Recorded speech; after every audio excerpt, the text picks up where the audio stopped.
അതേപോലെ തന്നെ ഈ 2006 2011 ഇടതുമുന്നണിക്ക് ഒരു പ്രത്യേകത ഉണ്ടായിരുന്നു. VS അച്യുതാനന്ദന്റെ പടം വെച്ച് പോസ്റ്റർ അടിക്കുന്ന പരിപാടി. അത് UDF ഇപ്പോൾ വന്നേക്കണേയാണ്. ചില കോൺഗ്രസ് നേതാക്കളുടെയൊക്കെ പടം വെച്ച്, പ്രത്യേകിച്ചും KC വേണുഗോപാലിന്റെ പടം വെച്ച് പോസ്റ്റർ വന്നിട്ടുണ്ട്, ശ്രദ്ധിച്ചിരുന്നു. അവരെല്ലാം കോൺഗ്രസ് നേതാക്കളല്ലേ, അവരുടെ പേരിൽ പടം വെച്ചാൽ ഒരു കുഴപ്പമില്ല, ഒരു തെറ്റുമില്ല. ഏത് കോൺഗ്രസ് നേതാവിന്റെ പേരിൽ പടം വെച്ചാലും ഒരു തെറ്റുമില്ല, ആര് വന്നാലും കുഴപ്പമില്ല. മുൻപ് ഒരു നേതാവിന് മാത്രം അതൊന്നും കുഴപ്പമൊന്നുമില്ല. അതൊക്കെയല്ലേ, കോൺഗ്രസിൽ വലിയ ടീമുണ്ട്, നിങ്ങൾ അതിൽ കുത്തിത്തിരിപ്പുണ്ടാക്കാൻ നോക്കണ്ട, ഒരു കുഴപ്പമില്ല. അങ്ങനെ മുഖ്യമന്ത്രി സ്ഥാനാർത്ഥിയുടെ കാര്യമൊക്കെ വളരെ ക്ലിയർ ആണ്. ഇതിപ്പോ CPMന്റെ ഒരു നറേറ്റീവാണ്, കോൺഗ്രസിൽ വലിയ കുഴപ്പമുള്ളെന്ന്. ഒരു കുഴപ്പമില്ല.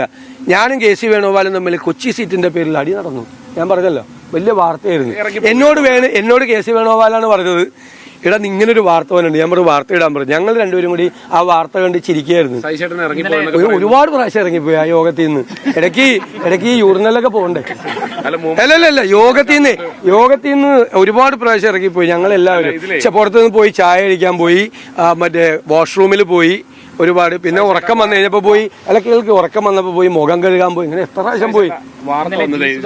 നിങ്ങളൊക്കെ വ്യാജ വാർത്തകളാണ് ഉണ്ടാക്കുന്നത്, വ്യാജ വാർത്ത. അല്ലെന്നേ, പല സ്ഥാനാർത്ഥികളുടെയും കാര്യത്തില് ഞങ്ങള് ഡിബേറ്റ് ചെയ്ത് കാണും. വേണ്ടേ? ജനാധിപത്യ പാർട്ടിയാണ്. പിണറായി വിജയൻ വരുന്നിട്ട് പോക്കറ്റിൽ നിന്ന് ഒരു ലിസ്റ്റ് എടുത്ത് വായിക്കുമ്പോൾ അത് കൈയടിക്കുന്ന പാർട്ടിയല്ല കോൺഗ്രസ്.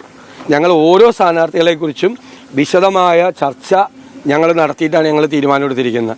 അതിന് ഒരു സ്ഥാനാർത്ഥിയുടെ മെറിറ്റ്, ഡീമെറിറ്റ്, മറ്റ് സ്ഥാനാർത്ഥിയുടെ ആര് നിന്നാലാണ് ഏറ്റവും ബെസ്റ്റ് എന്നൊക്കെ വിശദമായ ചർച്ച നടത്തിയിട്ടാണ് ഞങ്ങൾ ഓരോ സ്ഥാനാർത്ഥിയും തീരുമാനിച്ചിരിക്കുന്നത്. ഇപ്പോഴും ആ CPMന്റെ സ്ഥാനാർത്ഥികളെ പലരും തീരുമാനിച്ചിട്ടില്ലല്ലോ. NDAയുടെ സ്ഥാനാർത്ഥികൾ പലരും പുറത്തു വന്നിട്ടില്ലല്ലോ. ഞങ്ങളുടെ 140 സ്ഥാനാർത്ഥികളും പ്രചരണം തുടങ്ങിയിട്ട് എത്ര സമയമായി? കാണാനില്ലല്ലോ.